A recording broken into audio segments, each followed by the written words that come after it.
Kiza nikwambie mwana. Mimi nimekaa nimefikiria, nimewaza mpaka asubuhi ya leo. Nikaona wewe mwanangu sikuache upotee. Singomaza sio demu wa kuoa. Unasema?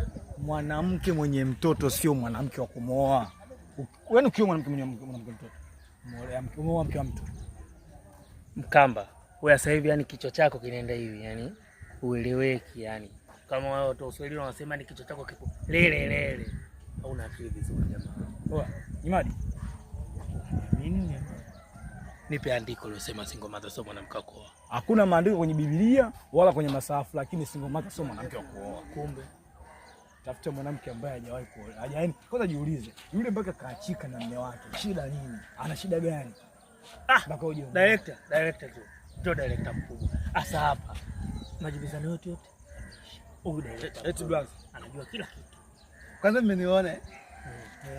Bro. Iko hivi. Wewe mwanamke mwenye mtoto unamuoa?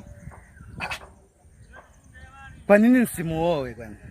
Wewe unajua alichoachika kwa mume wake mpaka kaachika, nikaolewa kazalishwa kaachika. Wewe unakuja unamuoa. Wepo, ngoja nikuelekeze kitu. Maana wewe unaongea kitu unaona kama unakurupuka. Kwanza unajua unaongea na nani hapa? Unaongea na director mkubwa toka Mtwara Mikindani. Iko hivi, umenielewa vizuri? Kama unataka masingomaza wasiolewe, basi wepo utakuwa kidogo zimetindikia akili. Umenielewa? Kwa sababu wewe hapa mama yako yule naye anaitwa nani? Anaitwa nani? Mimi babangu kafa. Sawa, akiwa peke yake anaitwa nani? Alikuwa yani yule sema ukweli. Kizuka. Kizuka vipi? Yule anaitwa singomaza. Usiende mbali. Hakuna kizuka wala mzima. Yule ni singomaza. Wewe una mwanamke ana mtoto? Wao huyo.